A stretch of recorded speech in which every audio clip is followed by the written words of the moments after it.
On nous dit que l'intelligence artificielle générative va absolument tout transformer. Mais, et si son effet principal c'était de tout dévaloriser? C'est la thèse, assez radicale on va le voir, du sociologue Dominique Bouillet. Aujourd'hui, on va décrypter ensemble son analyse point par point. Alors, pour bien suivre son raisonnement, on va procéder en 5 temps. D'abord, le risque qu'il voit comme déshumanisant. Ensuite, ce concept du grand nivellement par le bas. Troisièmement, on regardera les coûts cachés et les fausses promesses. Puis, le danger très spécifique de la conversation avec l'IA. Et on finira avec la solution qu'il propose, la contrainte et non la coopération. C'est parti. Première section donc, un risque déshumanisant. Là, on rentre directement dans le cœur de sa thèse, celle qui remet en cause cette adoption un peu aveugle de l'intelligence artificielle. Et tout part de cette phrase qui est vraiment le résumé de sa pensée, le risque de l'IA est de tout niveler, de tout dévaloriser.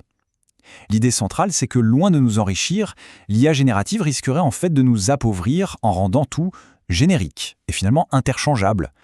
Et qui nous dit ça? C'est Dominique Bouillet. C'est un sociologue, un vrai spécialiste du numérique, auteur notamment d'un livre au titre évocateur « Des humanités numériques ». C'est important de comprendre que son point de vue n'est pas un simple rejet de la technologie, non, c'est celui d'un analyste qui étudie les usages et les impacts sociaux. On enchaîne avec la deuxième section, le grand nivellement par le bas. Ici, on va se concentrer sur l'aspect économique, sur la façon dont cette course à l'IA pourrait carrément détruire la valeur unique des choses. Pour expliquer pourquoi tout le monde se rue sur l'IA, Bouillet utilise un concept très parlant, la tyrannie du retard. Qu'est-ce que c'est? Eh bien, c'est cette peur panique des organisations d'être larguées, ce qui les pousse à adopter l'IA non pas par un vrai besoin stratégique, mais juste par imitation et par angoisse de se faire distancer. Pour rendre ça très concret, il prend l'analogie d'un journal. D'un côté, on a la valeur unique d'un titre de presse, sa ligne éditoriale, sa fiabilité, son style qu'on reconnaît. Et de l'autre, ce qu'il appelle la soupe statistique de l'IA, c'est-à-dire un contenu complètement moyenné, sans personnalité qu'on oublie à la seconde où on l'a lu.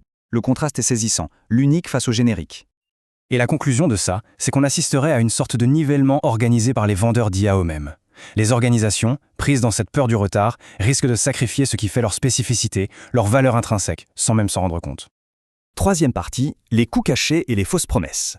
Là, on va s'attaquer à du très concret, en examinant ce que Dominique Bouillet identifie comme les vrais échecs des systèmes d'IA qu'on utilise aujourd'hui.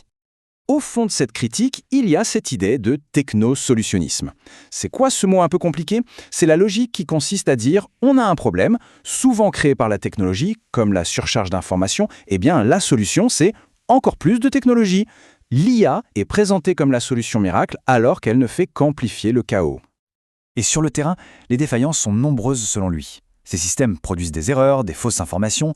Ils demandent donc une expertise humaine constante pour vérifier et corriger. Il souligne aussi le coût environnemental, qui est juste une catastrophe pour les grands modèles, et enfin, le fait que tout ça a été lancé sur le marché sans qu'on ait vraiment évalué les conséquences. Quatrième partie, le danger de la conversation. Là, on change un peu d'angle. On passe des problèmes techniques aux risques psychologiques, beaucoup plus subtils, liés au fait de donner une apparence humaine à ces IA. La question vient tout de suite à l'esprit, mais enfin, quel est le problème de discuter avec une IA? Ça a l'air totalement inoffensif. Et pourtant, d'après cette analyse, c'est précisément cette banalité apparente qui cache le vrai problème. Le vrai souci, il est d'ordre psychologique. À force d'interagir avec ces systèmes comme avec une personne, on s'immerge dans leur logique. On finit par créer une sorte de relation, et ça érode notre distance critique. On ne questionne plus ce qu'ils nous disent. Dominique Bouillet résume cette rhétorique avec une petite phrase qui fait un peu froid dans le dos. On veut votre bien, ne vous occupez de rien. D'après lui, ce ton faussement bienveillant, un peu infantilisant, il est là pour endormir notre vigilance et nous rendre dépendants du système. Allez, cinquième et dernière section, la contrainte, pas la coopération.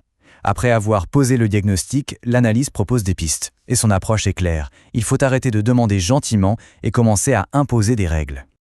Cette citation, elle est sans équivoque. La logique de ces géants est contraire au bien commun. Rien ne sert de demander des bonnes pratiques, il faut les contraindre. Le postulat de départ, c'est que la logique business de ces entreprises est tout simplement incompatible avec l'intérêt général. Donc, l'autorégulation, c'est un leurre. La seule solution, c'est la contrainte extérieure. Alors, comment on fait pour reprendre le contrôle? Il esquisse une stratégie en plusieurs temps.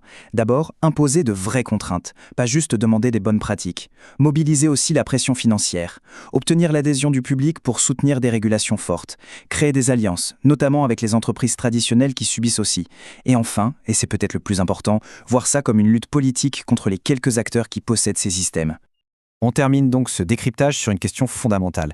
Est-ce que cette dépendance à l'IA, ce nivellement qu'il décrit, est une fatalité? Ou est-ce qu'une action collective, comme celle qu'il imagine, est encore possible pour reprendre la main? Une question qui clairement mérite qu'on y réfléchisse.